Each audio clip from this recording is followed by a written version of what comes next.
Hello everyone, আমি মৌসুমি। আমার একটা নতুন ব্লগে তোমাদের সবাইকে অনেক ওয়েলকাম। আজকে হচ্ছে শুভ নববর্ষ, তো ভিডিওটা দিতে একটু লেট হয়ে গেল। তো দেখো, আমি আর মেয়ে সকাল সকাল স্নান করে রেডি হয়ে গেছি। তো মেয়ে একটা নতুন কুর্তি পরেছি, সেটা হচ্ছে আমার, আর আমি ওই নীল পুজোর দিন এই কুর্তিটা পরেছিলাম, তো সেটাই পরে নিলাম। এসে তো পুজো দিয়ে রেখে দিয়েছিলাম, তো আজকে পরলাম। তো ঠাকুরকেও নতুন জামা কাপড় পরিয়ে ঠাকুরকেও পুজো টুজো দিয়েছি। তো এবার রেডি সেডি হয়ে যাচ্ছি মার বাড়িতে। জানোই আমরা মার বাড়ি ছাড়া আর কোথাও সেরমভাবে খুব একটা যাই না, মানে হাজব্যান্ড বা কেউ না থাকলে, মানে বাড়ির মা ঠা কেউ না গেলে।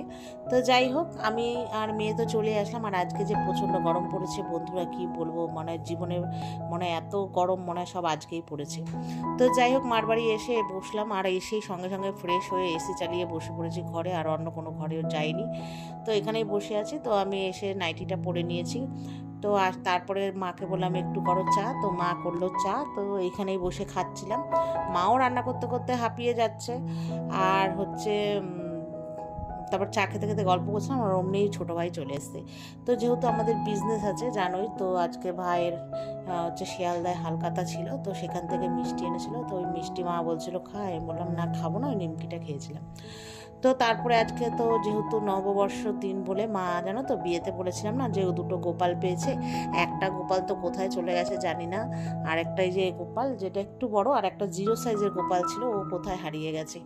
আর এই যে একটা গোপাল, তো কালকে রাতে তো তোমরা দেখলে যে আমরা সব কিছু শাড়ি, তারপরে ঘাগরা এইসব কিনে নিয়ে এসেছিলাম ঠাকুরকে পরাবো বলে। তো ঠিক করা হয়েছিল ভাইয়ের বউ যেদিন আর কি থাকবে, তো সেদিনই প্রতিষ্ঠিত করা হবে।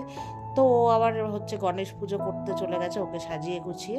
তো মা বসিয়েছে, ভেবেছিলাম হয়তো খিচুড়ি টিচুড়ি করা হবে, তাই যা গরম পড়েছে, এই গরম দেখে খিচুড়ি ফিচুড়ি কিচ্ছু না। মা সব রকম ফল টল লাড্ডু সব মিষ্টি দিয়ে পুজো দিয়েছে, তাই তোমাদের সাথে একটু শেয়ার করে নিলাম। তো কেমন হয়েছে জানি, খুব একটা ভালো করে সাজানো হয়নি, যেহেতু মা সেরমভাবে প্রথমবার পারেনি। আর ভাইয়ের বউ ও যেহেতু গণেশ পুজো করবে, তো ওখানে ওরও তাড়া ছিল, অঞ্জলি দিতে যাবে। তো যাই হোক, প্রথম বছর প্রথম দিন নতুনভাবে আর কি শিখবে, আস্তে আস্তে দিতে দিতে মা শিখে যাবে আর কি।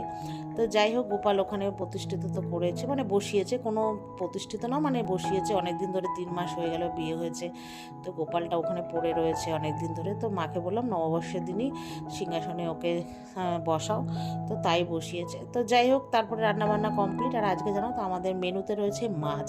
আজকে একদম মাংস বা কোনো কিছু না, যেহেতু আগামীকাল আমাদের নেমন্তন্ন আছে, তো সেই কারণে আজকে আর মাংস টাংস আনা হয়নি। আর যা গরম পড়েছে, মাংস আনেনি, ওই কারণেই আরও নেমন্তন্ন রয়েছে পরের দিন আর কি, খাওয়া দাওয়া হবে ওই জন্য। তো এই যে মাছের ঝোল, তো আমি, মা, ভাইয়ের বউ সবাই বসে পড়েছি খেতে, ডাল ভাজা ওই মাছের ঝোল ঠোল দিয়ে সব খেয়ে। তারপরে যাই হোক, আর ঘুম তো হয়নি, সব গল্প টল্প করে কাটানো হলো সারা মানে দুপুরটা।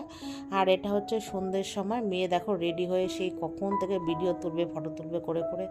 তারপরে রাত্রি বাজালো 11টা। এই যে এদিকে আমার বরের অফিস থেকে চলে এসছে, তো এসেছে পরে, তারপর ওকে মা মিষ্টি দিল, তারপর মিষ্টি খেলো, আর ওই মেয়ের সাজগোজ শেষ।